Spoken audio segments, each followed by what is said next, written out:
ओम शांति। 7/2/2023 के बाबा की साकार अनमोल धारणा युक्त मधुर महावाक्य हैं, जिनमें बाबा ने कहा है, बच्चे तुम्हें अभी निराकारी मत मिल रही है, तो तुम्हें गीता के भगवान को सिद्ध करना है। विशेष बाबा ने कहा माताओं के द्वारा। ये माताएं कन्याएं ही गीता का भगवान कौन है ये सिद्ध करेंगी। साथ साथ बाबा ने कहा 20 नाखूनों का जोड़ लगा करके सर्विस करनी है। तो सुनते हैं डायरेक्ट बाबा के महावाक्य। मीठे बच्चे, इस समय तुम्हें निराकारी मत मिल रही है। गीता शास्त्र निराकारी मत का शास्त्र है, साकारी मत का नहीं। यह बात सिद्ध करो, क्योंकि श्री कृष्ण साकार हैं और गीता में कृष्ण का नाम डाल दिया। इसलिए बाबा ने कहा निराकार शिव बाबा गीता का भगवान है, ना कि श्री कृष्ण। क्वेश्चन, कौन सी कोई यह बात बड़ी युक्ति से फर्स्ट क्लास बच्चे ही समझा सकते हैं? आंसर है, यह ब्रह्मा ही श्री कृष्ण बनते हैं। ब्रह्मा को प्रजापिता कहेंगे, श्री कृष्ण को नहीं। निराकार भगवान ने ब्रह्मा मुख से ब्राह्मण रचे हैं, श्री कृष्ण तो छोटा बच्चा है। गीता का भगवान निराकार परमात्मा है। श्री कृष्ण की आत्मा ने पुरुषार्थ करके प्रारब्ध पाई। यह बहुत गुह्य बात है जो फर्स्ट क्लास बच्चे ही युक्ति से समझा सकते हैं। 20 नाखून का जोड़ देकर यह बात सिद्ध करो, तब सर्विस की सफलता हो। गीत कौन आया मेरे मन के द्वारे। ओम शांति। बच्चों ने सुना, ये आँख नहीं जान सकती किसको? भगवान को, क्योंकि परमात्मा इन चरम चक्षुओं से नहीं देखा जाता। भगवान अनुभव करने की चीज़ है, समझने की चीज़ है। ये आँखें श्री कृष्ण को तो जान सकती हैं, क्योंकि श्री कृष्ण साकारी हैं, बाकी भगवान को नहीं जान सकती। आत्मा ही परम धाम को जान सकती है। आत्मा मानती है कि हमारा परम पिता परमात्मा निराकार है। निराकार होने कारण इन आँखों से न देखने के कारण इतनी याद नहीं ठहरती। यह निराकार बाप निराकारी बच्चों अर्थात आत्माओं को कहते हैं, तुमको निराकारी मत मिलती है। गीता शास्त्र है ही निराकारी मत का, साकारी मत का नहीं है। गीता धर्म शास्त्र है ना। इस्लामियों आदि का भी धर्म शास्त्र है। इब्राहिम ने उच्चारा, बुद्ध ने, क्राइस्ट ने उच्चारा, उन्हों के तो चित्र हैं। गीता जो सर्व शास्त्रमय शिरोमणि है, उसके लिए मनुष्यों ने श्री कृष्ण का चित्र दिखा दिया है, परंतु बाप समझाते हैं ये रॉन्ग है।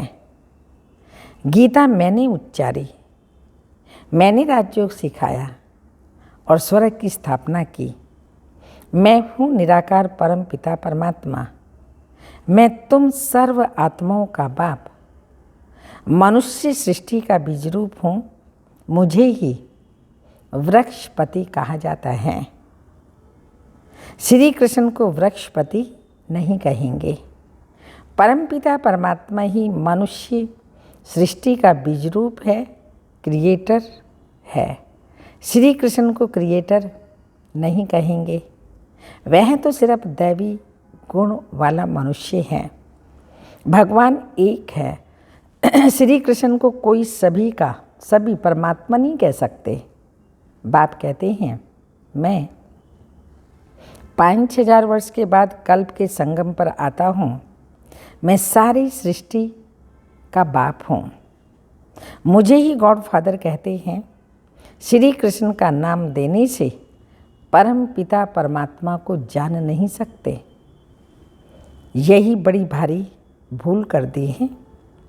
गीता द्वारा आदि सनातन देवी देवता धर्म मैंने ही स्थापन किया है।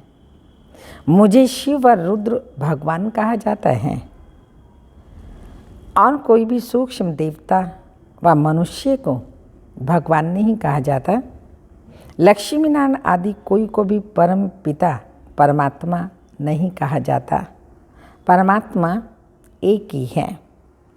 भगवान भी है तो जरूर भगवान आया होगा, तो आकर के राजयोग सिखाया। बाप कहते हैं कल्प पहले भी मैंने तुम बच्चों को कहा था। श्री कृष्ण कभी भी बच्चे बच्चे नहीं कह सकते। परमपिता परमात्मा ही सबको बच्चे कहते हैं। कल्प पहले भी मैंने तुम बच्चों को कहा था, देही अभिमानी बनो। मुझ निराकार को अपना बाप भगवान समझो। साकारी बाप प्रजापिता ब्रह्मा ठहरा, क्योंकि ब्रह्मा द्वारा ही भगवान ने ब्राह्मण और ब्राह्मणियाँ रचे। श्री कृष्ण प्रजापिता नहीं हैं। भगवान कहते हैं मैं ब्रह्मा मुख द्वारा ब्राह्मण ब्राह्मणियाँ रचता हूँ, यह ब्रह्मा ही श्री कृष्ण बनता है। ये कितनी गुह्य बात है। ये समझाने की बड़ी युक्ति चाहिए। फर्स्ट क्लास बच्चियाँ ही समझा सकेंगी। बाप कहते हैं बहुत अच्छा बच्चा व बच्ची हो जो सिद्ध करे गीता का भगवान निराकार परमात्मा है। जिसने गीता रची उसने ही राजयोग सिखाया होगा और स्वर्ग की स्थापना की होगी। जरूर ऊंचे ते ऊंचा बाप ही राजयोग सिखाएगा। श्री कृष्ण ने तो प्रारब्ध पाई है। प्रारब्ध देने वाला है परम पिता परमात्मा। श्री कृष्ण है उनका बच्चा। श्री कृष्ण की आत्मा ने पुरुषार्थ किया और प्रारब्ध पाई। पुरुषार्थ कराने वालों को उड़ाकर पुरुषार्थ कर प्रारब्ध पाने वालों का नाम गीता में डाल खंडन कर दिया है। सर्विस को बढ़ाने के लिए बच्चों को 20 नाखूनों का जोड़ देना चाहिए। गीता किसने उच्चारी? गीता द्वारा कौन सा धर्म किसने स्थापन किया? इस ही बात से तुम अच्छी रीति जीत पहन सकते हो। परमपिता परमात्मा द्वारा स्वर्ग के मालिक बनते हैं, ना कि श्री कृष्ण द्वारा। तो इस बात पर मेहनत करनी है। सब शास्त्र हैं गीता के बच्चे, तो बच्चों से कभी वर्षा मिल नहीं सकता। वर्षा तो जरूर बाप ही देंगे। काका, चाचा, मामा, गुरु आदि कोई से भी वर्षा नहीं मिलता। बेहद के बाप से ही बेहद का वर्षा मिलता है। यह लिखत ऐसी साफ कर लिखनी है कि समझ जाएं तो बरोबर गीता समझ जाएं। बाप से ही वर्षा मिलता है। फिर लिखत भी ऐसी ही लिखनी चाहिए, बरोबर गीता खंडन की है, गीता को डिफेम किया है। इसलिए भारत कंगाल बन गया, कोड़ी तुल्य बन गया। ऐसी लिखत लिखो। भारत को स्वर्ग बनाने वाला कौन? स्वर्ग कहाँ है? कलयुग के बाद सतयुग होगा तो उनकी स्थापना जरूर संगम पर ही होनी चाहिए। शिव भगवान वाच्य मैं कल्प कल्प संगम पर पावन दुनिया बनाने आता हूँ। ऐसे सिद्ध करो जो समझे कि शिव परमात्मा ही सबको दुखों से लिबरेट करते हैं, ना कि श्री कृष्ण। गीता के भगवान को जो समझ जाएंगे वही आकर फूल चढ़ाएंगे, सभी नहीं चढ़ाएंगे। जो समझ गए वो फूल बन बलि चढ़ जाएंगे। बाबा को कोई फूल देते हैं तो बाबा कहते हैं क्या कहते हैं बाबा? मुझे ऐसे फूल बच्चे चाहिए, वो जड़ फूल नहीं चाहिए, चैतन्य फूल बच्चे चाहिए। कांटे मेरे पर बलि चढ़े तो मैं उनको फूल बनाऊंगा। बबुलनाथ भी मेरा ही नाम है। बबुल के कांटों को फूल बनाने वाला मुझे ही कहते हैं। श्री कृष्ण तो स्वयं फूल है, वह है गार्डन ऑफ अल्लाह। यह है डेविल फॉरेस्ट, इनको डीटी गार्डन बाप ही बनाता है। तुम ही नई दुनिया के मालिक बनते हो। लक्ष्मी नारायण की डीटी डिनास्टी कही गई है, ब्राह्मण कुल की डीटी डिनास्टी नहीं कहेंगे। ये ब्राह्मण कुल है। परमपिता परमात्मा ने ब्रह्मा द्वारा प्रजा रची, इसलिए इनको प्रजापिता ब्रह्मा कहा जाता है। शिव बाबा को व श्री कृष्ण को प्रजापिता नहीं कहेंगे, यह तो कृष्ण पर कलंक लगाए हैं। 16,108 रानियाँ थी। यह तो प्रजापिता ब्रह्मा ने इतने बच्चे और बच्चियाँ पैदा की हैं। तो ज्ञान का सागर है ही एक परम पिता परमात्मा। पाप का दंड धर्मराज देते हैं। प्रेसिडेंट को भी बड़े से बड़ा जज कसम देंगे। राजा से कभी कसम नहीं उठवाया जाता, क्योंकि उन्हें राजा बनाता है भगवान। वह है अल्पकाल के लिए। यहाँ तो बाप 21 जन्मों के लिए राज्य भाग्य देते हैं। वहाँ कसम उठाने की बात ही नहीं। यह मनुष्य सृष्टि रूपी वृक्ष है, कोई जंगली वृक्ष नहीं है। तो परम पिता परमात्मा को वृक्षपति कहा जाता है। श्री कृष्ण इस वृक्ष का राज नहीं बता सकते, वृक्षपति ही समझा सकते हैं। नर से नारायण तो बाप ही बनाएगा, ना कि श्री कृष्ण। मुख्य धर्म शास्त्र हैं ही 4, बाकी सब हैं दंड कथाएं। पहला धर्म कौन सा स्थापन हुआ और किसके द्वारा? स्वर्ग में था देवी देवता धर्म, तो जरूर बाप ही रचेगा ना। बाप पुरानी दुनिया से लिबरेट करते हैं, क्योंकि बहुत दुख है। त्राही त्राही करते हैं। बाप से स्वर्ग का वर्षा लेना तो अभी ले लो।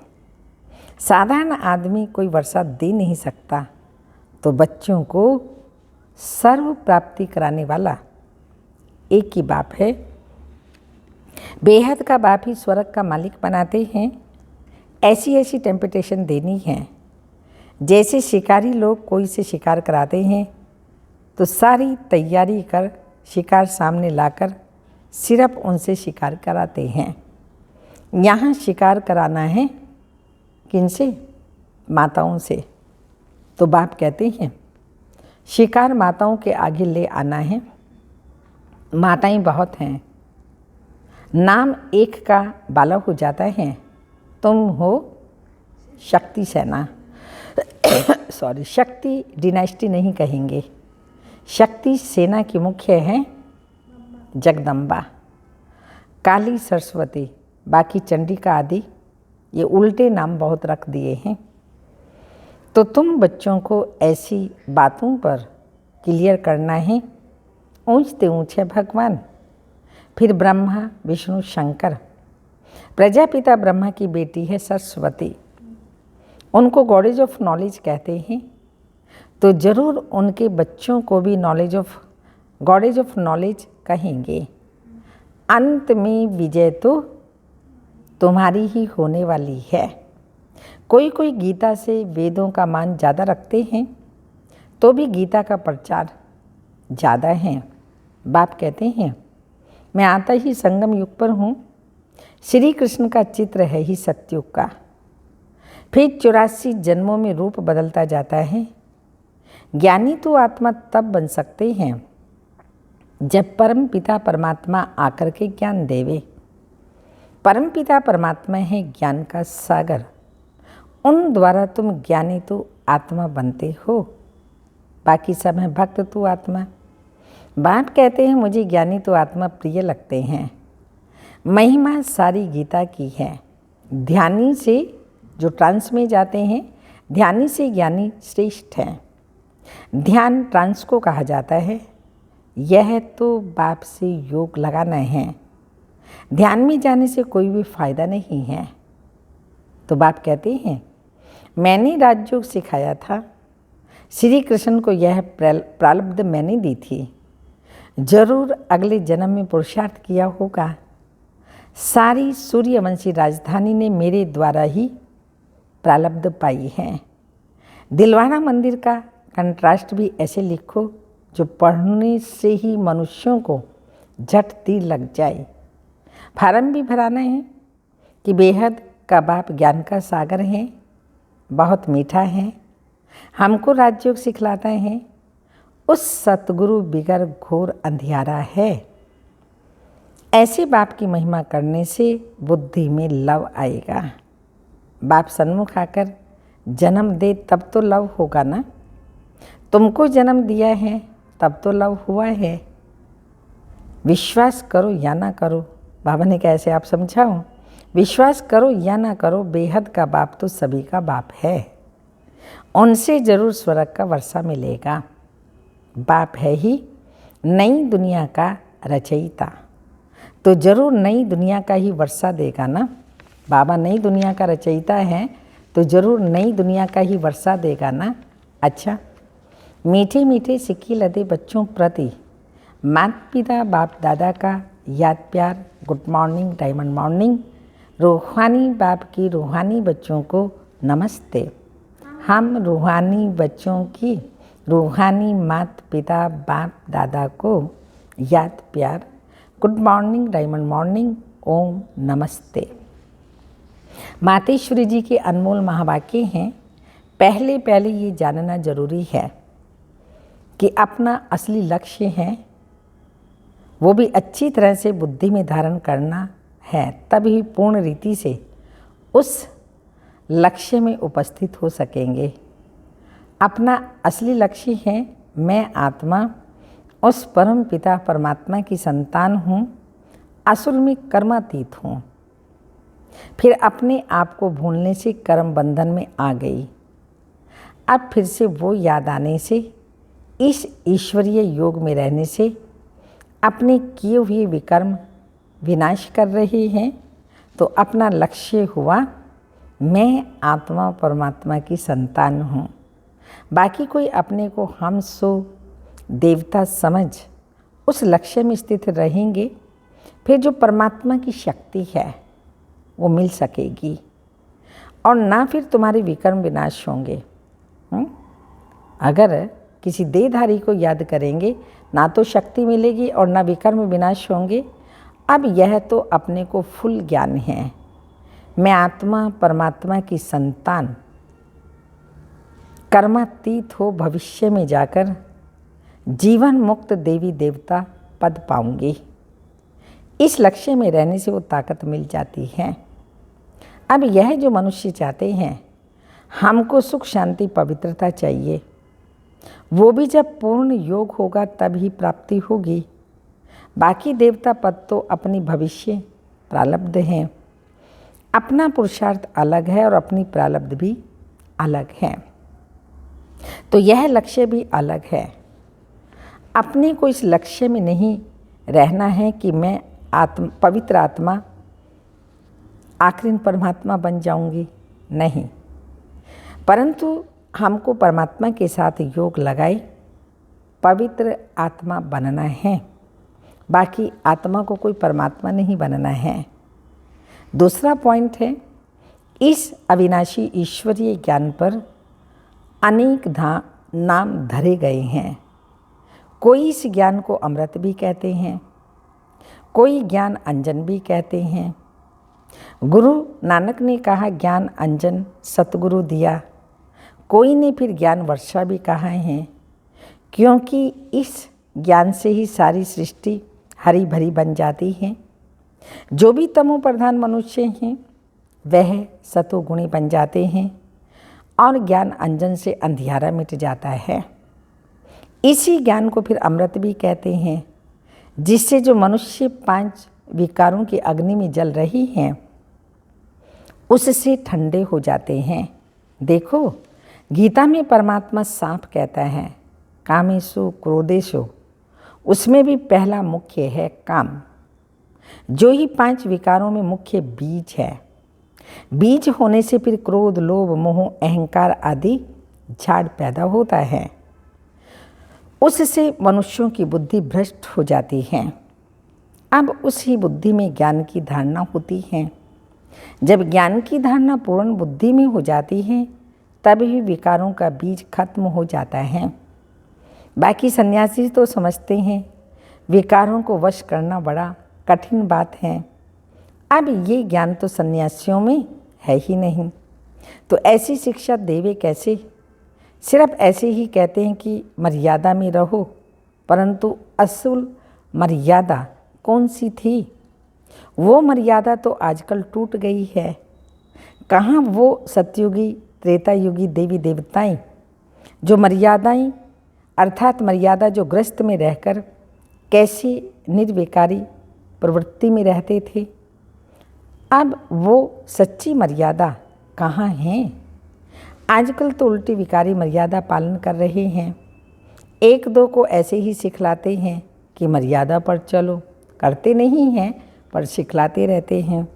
मनुष्य का पहला क्या फर्ज है वो तो कोई जानता ही नहीं है। बस इतना प्रचार करते हैं कि मर्यादा में रहो, लेकिन मर्यादाएं कौन सी हैं वो तो बताते ही नहीं हैं। मगर इतना भी नहीं जानते कि मनुष्य की पहली मर्यादा कौन सी है। मनुष्य की पहली मर्यादा है निर्विकारी बनना। अगर कोई से ऐसे पूछा जाए तो इस मर्यादा में रहते हो, तो कह देते हैं आजकल इस कलयुगी सृष्टि में निर्विकारी होने की हिम्मत नहीं है। अब मुख से कहना मर्यादा में रहो, निर्विकारी बनो, इससे तो कोई निर्विकारी बन नहीं सकता। निर्विकारी बनने के लिए पहले इस ज्ञान तलवार से इन 5 विकारों के बीज को खत्म करना है, तब ही विकर्म भस्म होंगे। अच्छा, ओम शांति। धारणा की पॉइंट है बाप का प्रिय बनने के लिए बुद्धि में ज्ञान को धारण कर, ज्ञानी तो आत्मा बनना है, बाप से योग लगाना है, ध्यान की आश नहीं रखनी है। सेकंड पॉइंट, माताओं को आगे रख उनका नाम बढ़ाना है, अथॉरिटी से गीता के भगवान को सिद्ध करना है, 20 नाखूनों के जोर से सर्विस को बढ़ाना है। वरदान, श्रेष्ठ जीवन की स्मृति द्वारा विशाल स्टेज पर विशेष पाठ बजाने वाले हीरो पाठधारी भव। ब्रह्मा बाप ने आप बच्चों को दिव्य जन्म देते ही पवित्र भव योगी भव का वरदान दिया है। जन्मते ही बड़ी माँ के रूप में पवित्रता के प्यार से पालना की है, सदा खुशियों के झूले में झुलाया, सर्व गुण मूर्त ज्ञान मूर्त सुख शांति स्वरूप बनने की हर रोज लोरी दी।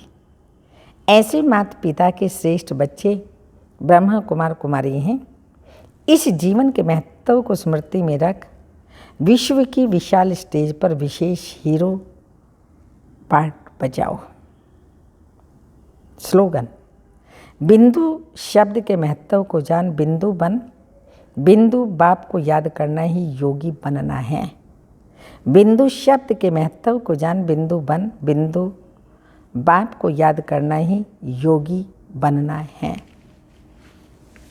आज का व्यक्त इशारा है स्वयं में परिपक्वता लाने के लिए अपने आप से प्रतिज्ञा करो। सदा यह स्लोगन स्मृति में रहे कि अब नहीं तो कभी नहीं, कब कर लेंगे ऐसा नहीं सोचो, अभी बनकर दिखाओ। जितना प्रतिज्ञा करेंगे उतना परिपक्वता व हिम्मत आएगी और फिर सहयोग भी मिलेगा। कहते ना हिम्मत बच्चे मत दे बाप। तो जितनी प्रतिज्ञा करेंगे उतना परिपक्वता आएगी, हिम्मत आएगी और फिर बाबा का सहयोग भी मिलेगा। ओम शांति।